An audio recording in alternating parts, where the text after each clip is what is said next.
What's going on, guys? It's Nick here, back in the video. Today we're talking about the biggest risers by ADP over the last 2 weeks, and in doing so, we'll touch on any major news that's happened, go over my thoughts on how everything impacts fantasy. It's going to be a long one, so sit back, hit the like button, subscribe while you're down there, and we'll start things off at the running back position with J.K. Dobbins. J.K. Dobbins is up 44 spots over the last 2 weeks. That is probably the largest rise we will ever see unless someone like tears their ACL and someone new becomes the starter. He's up to the running back 45 right now. It's going to cost you around 11, 12 pick depending on the format. Again, that is a meteoric rise over only 2 weeks, but pretty obviously this is one of the best possible landing spots for Dobbins. Signs a 1-year, $5 million deal. Half of that is guaranteed, half of that is incentives. But if he plays well enough, he can earn up to $5 million this year. So not quite the deal that Najee got, but it's still a pretty strong one considering, the running back market in general. So joining forces in Denver obviously is like a very good landing spot just because the team is good. Obviously, we know that wins, we know offensive scoring is all great for running backs that land on teams that win more games are just going to be more successful because they're winning later on, they're scoring more points, more touchdown opportunities, all these things, right? But it also helps that Denver has an awesome defense. And so there's going to be a lot of weeks, even in a competitive division, that Denver scores a lot of points early, they get up late, and they're able to lean on Harvey and Dobbins. And I think it's pretty obvious to most people that as much as they say they still like Estime, as much as they say they like McLaughlin, Harvey, Dobbins, they're going to be the top two running backs. They're going to earn the vast majority of the touches on this team. When I went in after the news to update the projections, it was very easy to give Dobbins 100 touches. Like right away, it was super easy because it also baked in a little bit of potential there for them to sign another running back. But pretty easy to take some from Estime, take some from McLaughlin, get him to 100 touches without even touching RJ Harvey's projection.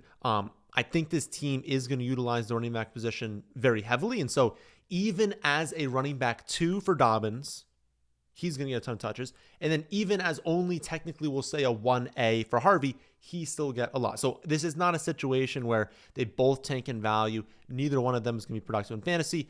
As of right now, I haven't projected Dobbins here, of course, 110 carries, 22 receptions. That has him as running back 46. Again, I said ADP, he's up to 45. It's just ahead of guys like Girendo, Tank Bigsby, still behind guys like Rachaad White, Ray Davis. And I think that's a pretty good spot for him. We're in the land of backup still, right?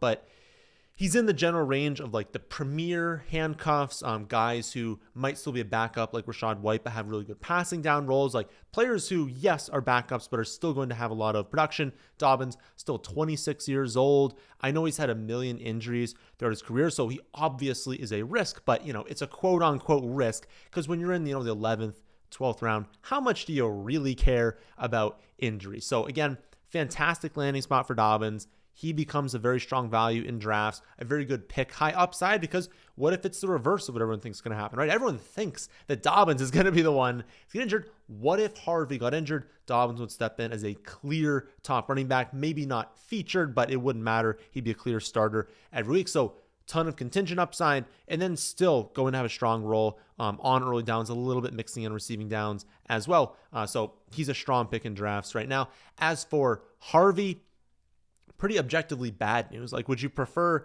that they signed a running back who, when healthy, is still very, very good, or not signed? Obviously, he's going to decrease in value when they add a good running back to the team, but he is still the heavy favorite to lead the team in total touches at the running back position. And I guess, running back's going to lead team touches. So overall, he's probably going to have the most touches on this team. But he is down to the running back 20 by ADP after the news. At that cost, I'm still buying. I have him ranked as the running back 21 right now, but that still means, plenty of times you're able to get him in that round 6 range on Underdog, round 5 in redraft leagues. Again, going to be a great offense. The defense is unreal. And so that sets up both running backs to have really strong ceilings, makes both of them players I'm fully willing to go after. And as Harvey's ADP drops, he becomes more and more appealing, in my opinion. Second biggest riser, of course, Nick Chubb. Chubb is up 3 rounds after signing with the Houston Texans.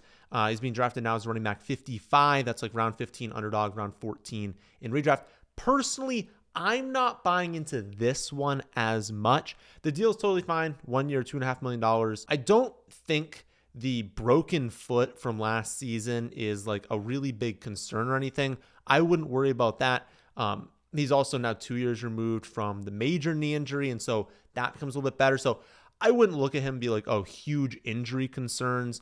My issue is more that people are assuming that he's a locked-in number 2 like Dobbins, but I don't really know if that's the case. Mixon is still obviously the starter, and honestly is becoming really appealing in drafts as his ADP tends to fall off. It doesn't happen in every draft, but you run into a few here and there where everyone seems concerned that Nick Chubb's going to take like 30% of the team's carries.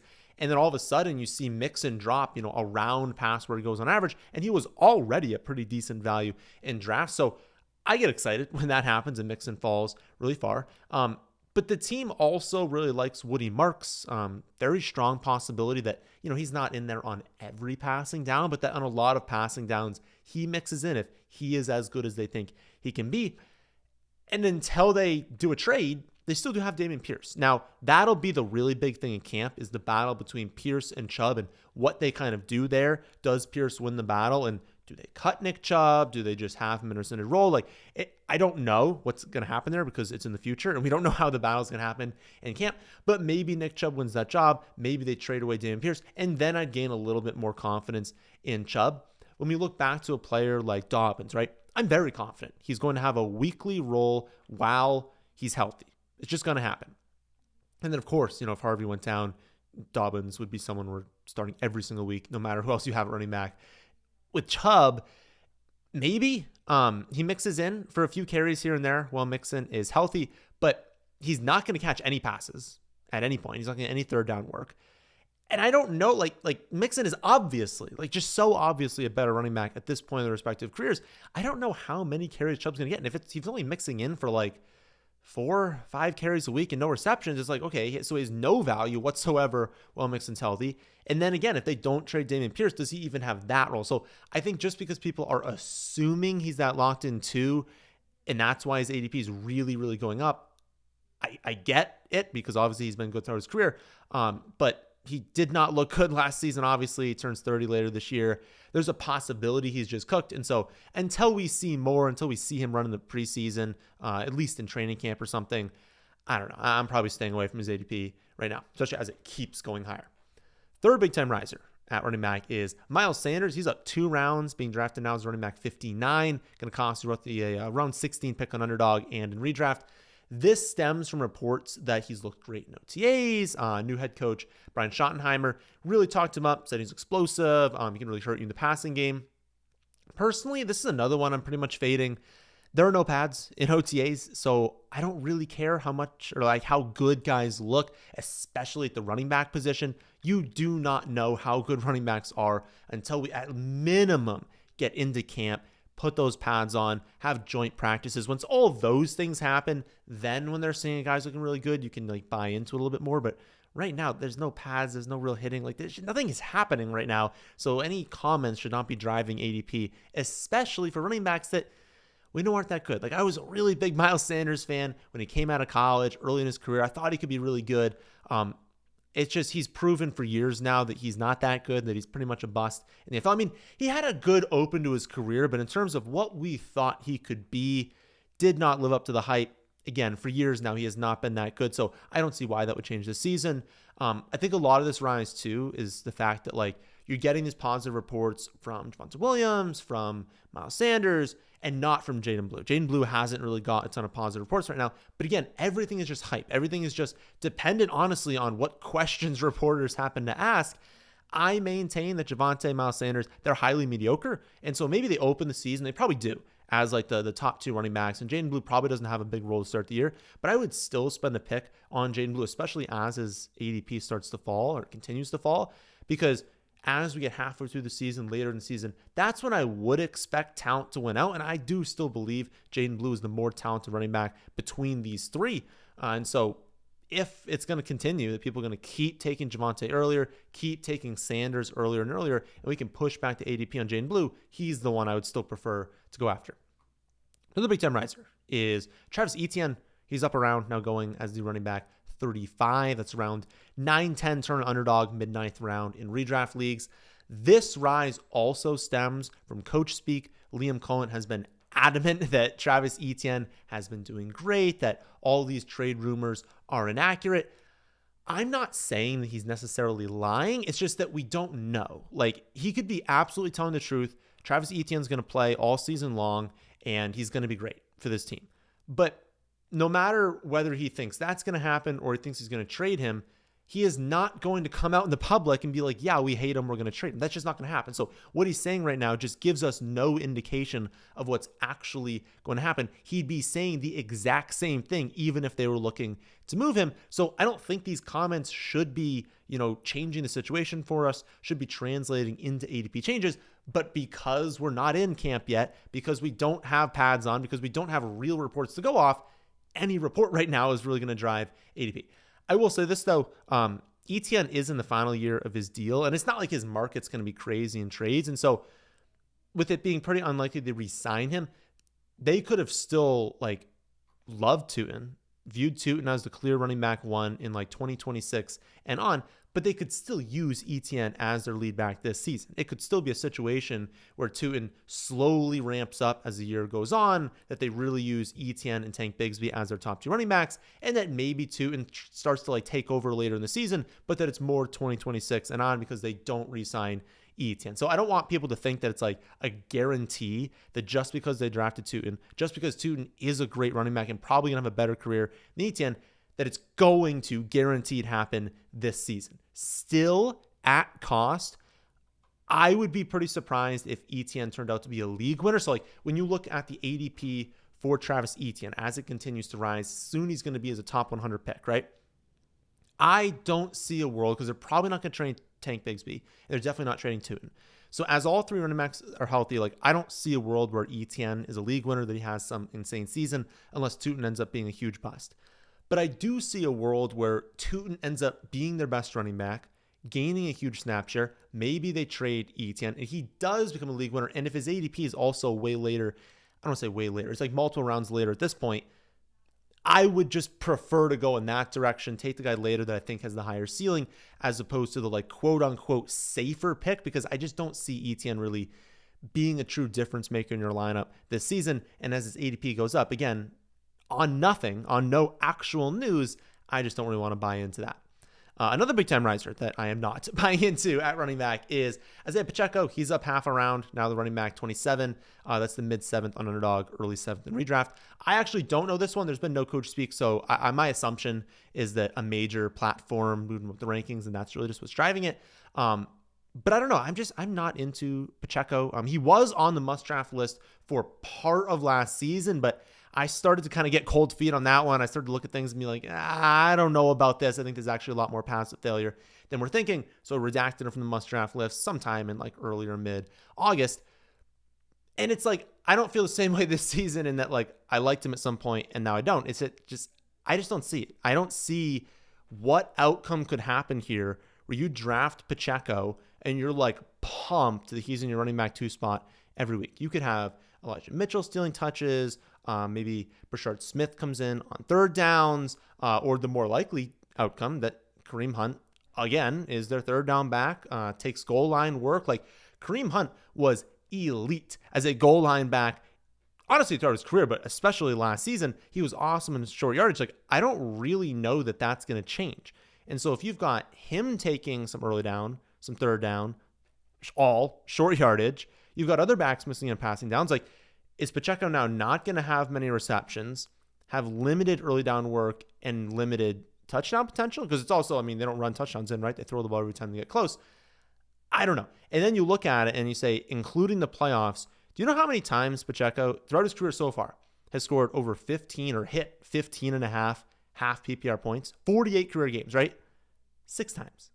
So he's been a low-end running back 1, 6 out of 48 career games. It's just not going to get it done when, again, I don't know he's going to have receptions, don't know that he's going to have goal line work. I don't know. I don't see the risk in fading him. I guess that's the thing. Like, I could see him, getting lucky with touchdowns, having a solid season, and maybe slightly outperforming his ADP. But when you look at running backs and you say, what is the risk here? What is, like, if I fade him, can I lose because of that?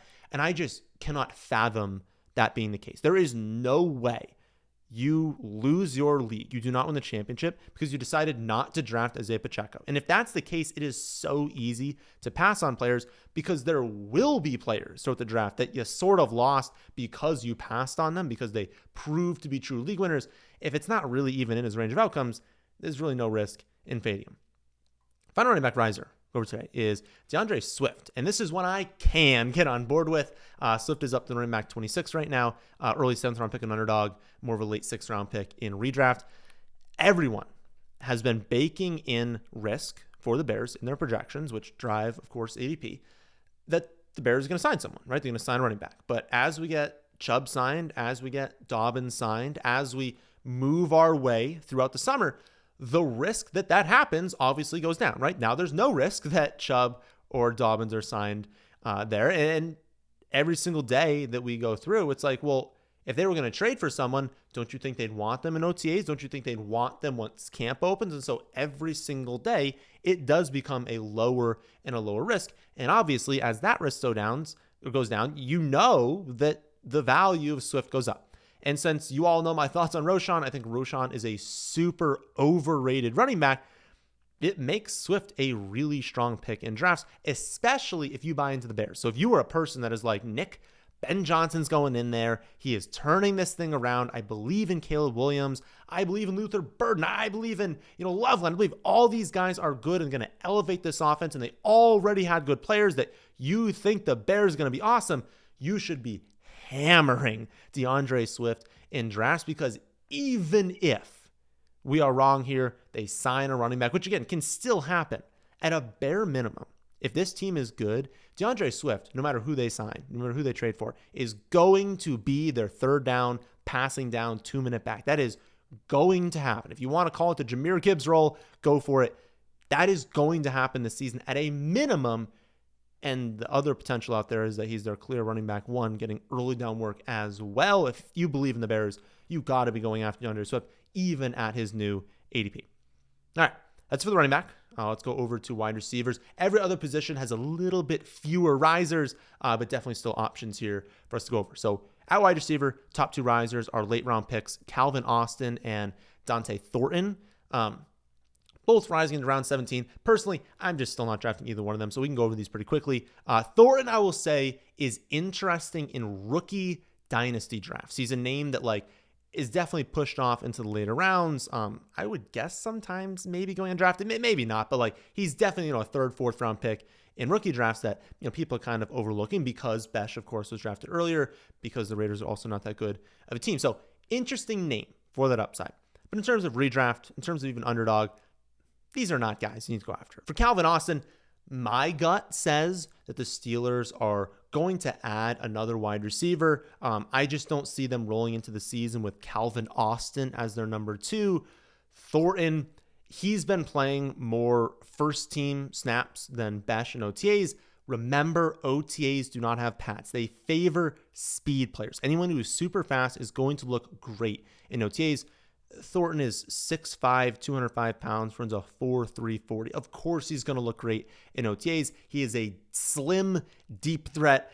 He's going to have a role. That's the thing, is I can still see an outcome where Thornton is basically their speed receiver, a guy that they like to stretch the field, get downfield, has a ton of snaps. But I feel like he's more of an empty snap guy. It's not like he's actually going to command targets over Myers, over Bowers. We know that Genty's going to get the ball a million times. They'll play fast, but they'll be run heavy as well. And so the actual chance that Thornton is someone that you're starting in a redraft league is close to 0%. So there's no reason to go there.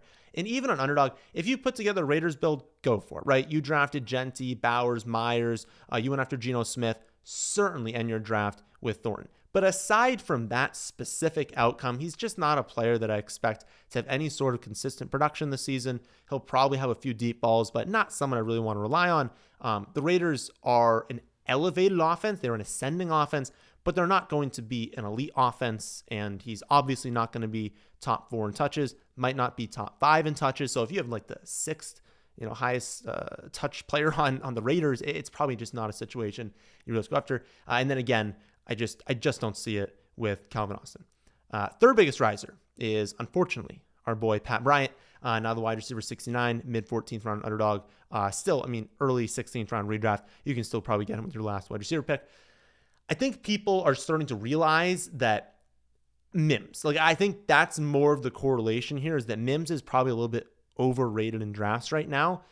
You all know I love Mims as a player, but he's just never going to command targets at a high rate. He's still mostly going to be a deep threat, a gadget player. He'll get end arounds, design looks across the field, design looks deep downfield. That's what he does. He doesn't win on intricate route running. I thought he could be better coming into the league, but that's kind of the mold of player that he is. Pat Bryant does still need to beat out Vele, who has apparently had a fantastic offseason. So we'll see how that battle plays out once camps open. But assuming he is able to beat out Vele, there's a world where Pat Bryant is the Broncos' number 2 pass catcher in general, number 2 in targets and receptions this season. They did spread the ball around a lot last year, and I don't think that's necessarily going to change. But you had 172 targets going to Vele, Troy Franklin, Lil Jordan Humphrey, and Josh Reynolds last season. Pat Bryant obviously not going to get all of those looks, but if he can become their clear number 2 wide receiver, even ahead of Mims, who I didn't even mention in those 172 targets, there's still a lot of upside. There's a world where he can approach 100 targets this season if everything goes right.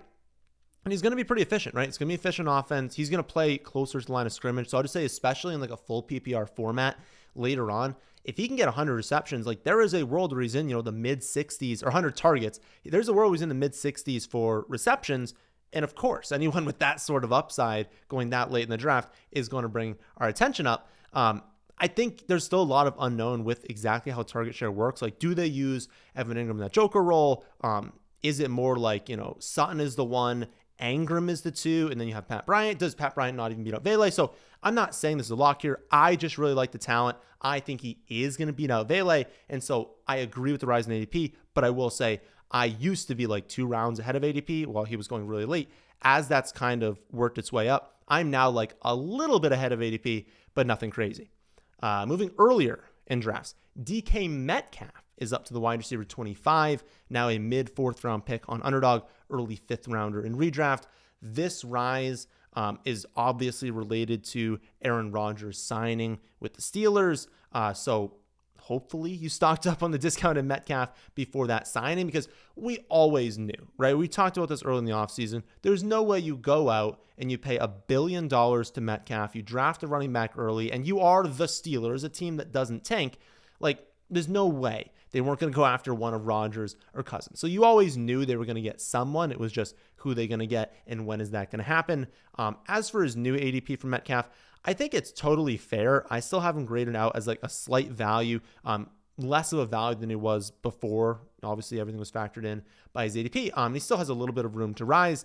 I have seen people fading him, saying that he doesn't run the type of routes that Rodgers has historically peppered with targets, so they just don't think he's going to do very well. I don't really understand that take. The other wide receivers in this roster are Calvin Austin, Roman Wilson, Robert Woods, Rock Taylor, Quez Watkins.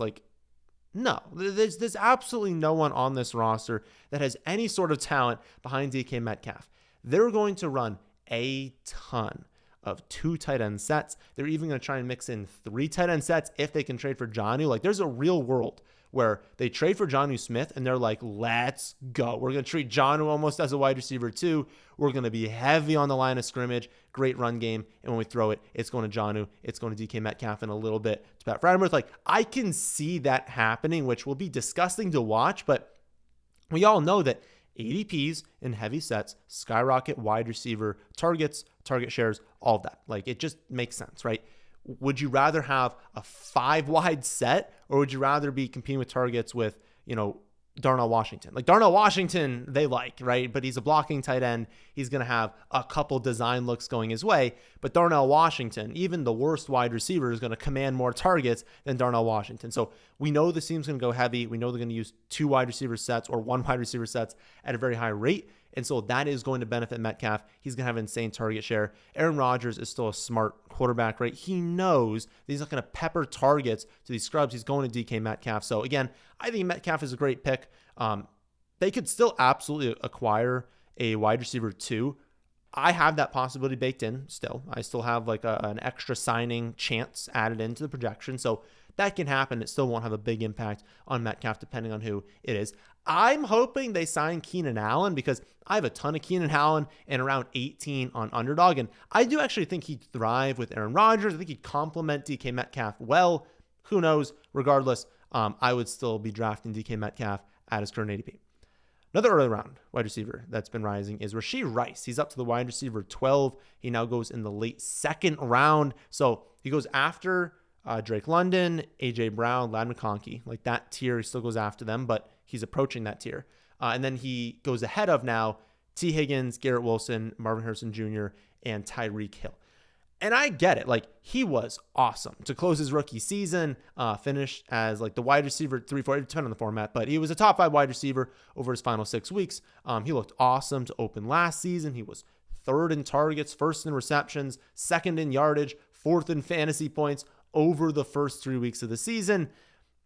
And he looks 100% right now. They said he's going to be full go in camp. So we have zero concerns about injury with him. The only concern you should have with Rashee Rice is a suspension.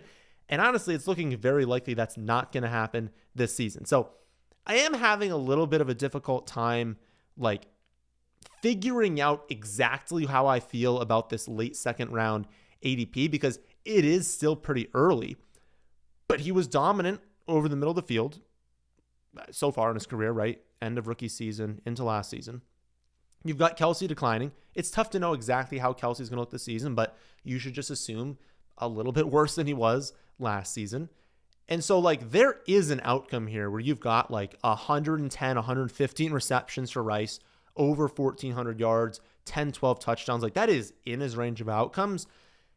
And so, yeah, he probably does deserve to be drafted around AJ Brown, Ladd McConkey, Drake London, T. Higgins. Like that probably is the range he should go in.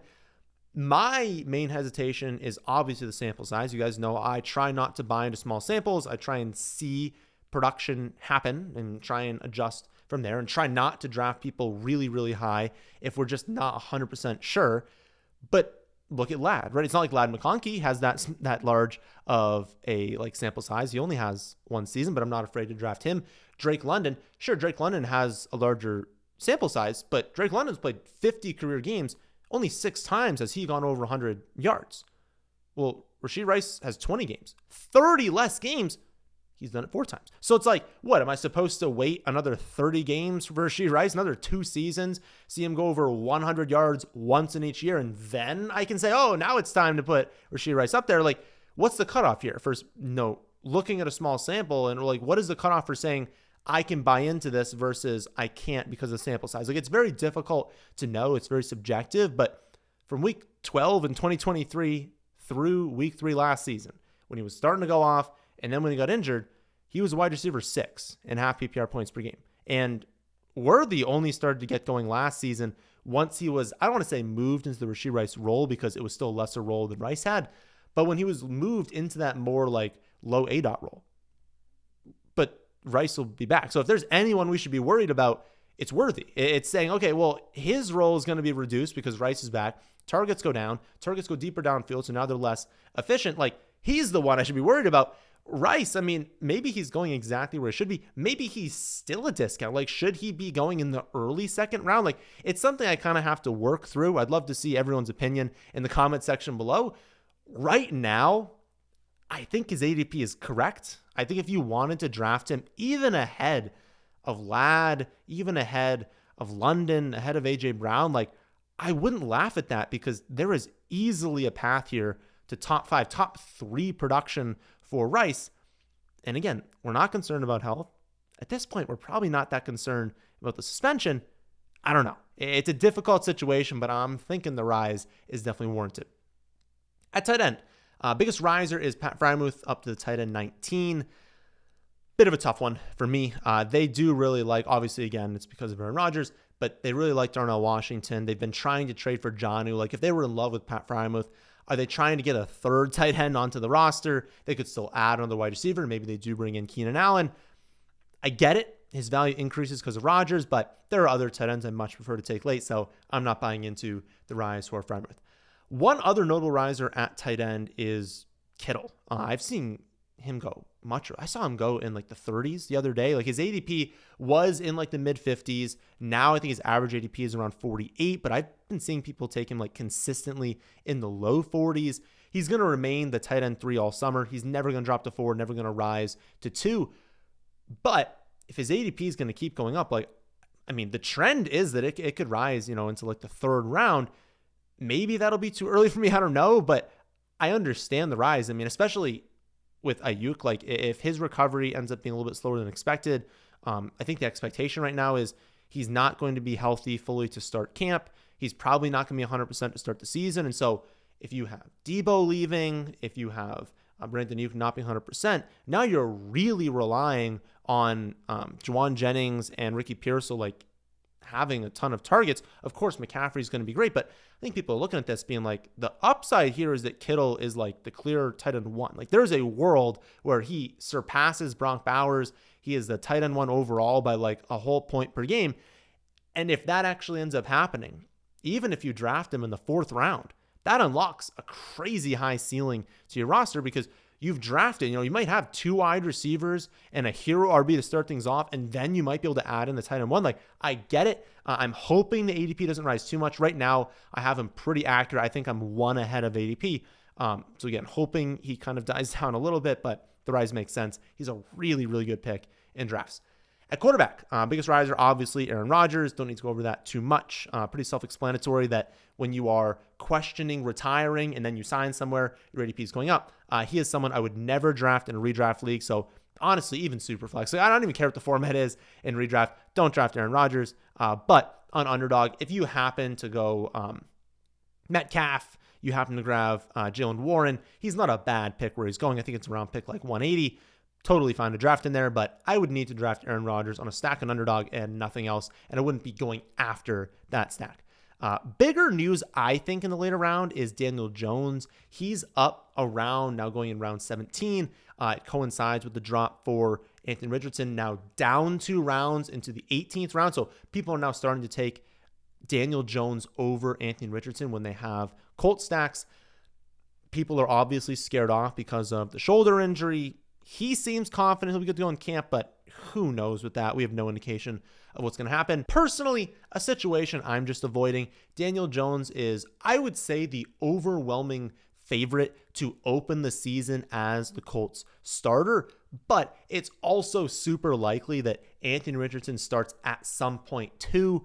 On Underdog, unless you have like a full Colts stack, I just don't think it's worth taking the risk. A little bit better on DK where you have 20 rounds, you're affording that 3rd quarterback at a higher rate, but you can't feel that good about either one of them. Playoff weeks are what matter most, and truly, you just have no idea who's going to be the starting quarterback at that point. So way more risk than it's really worth. Like, even if you hit, you then need him to be amazing. I don't see it happening. So I wouldn't draft either one of them. Honestly, Daniel Jones or Anthony Richardson, definitely not in a redraft league. There are plenty of great quarterbacks. There's no need to draft them even as your 2nd quarterback. Like, there are plenty of great quarterbacks this season. Again, just don't buy into it. Until we know for sure, don't do anything. And even when we know for sure, we're not going to know for sure. Like, even if they say Daniel Jones is a starter, that's going to skyrocket his ADP, but they're not saying he's a starter all season. If they end up not being that great, they could still bring Anthony Richardson in to close the season. I would stay away personally, kind of no matter what happens. Final riser over today is JJ McCarthy. He's up to the quarterback 18. He will continue to rise all summer as more and more people realize how absurd his ADP still is, even at 18. He's a great pick. Sam Darnold is not a good quarterback. Even he was a quarterback 9 overall, 11 in points per game in this system. You've got amazing playmakers. You've got elite coaching, elite play calling. Not only do I think JJ McCarthy is going to be an upgrade in terms of passing, But JJ McCarthy is far more mobile than Sam Darnold, so he'll add on his legs as well. Like, I think it's likely he finishes a top 10 quarterback. I'd be drafting a ton of him right now while you can, because ADP is going to keep going up. You want to be gaining exposure to him right now. So please leave a like if you made it this far. Please subscribe to the channel if you are new here and click the bell icon if you've not done so already. If you want to see my full rankings for every player in every scoring format, you can see that on my website, thefantasyfootballadvice.com. That'll do it for this one, though, and I'll see you all on Monday for another episode of Mock Draft Monday.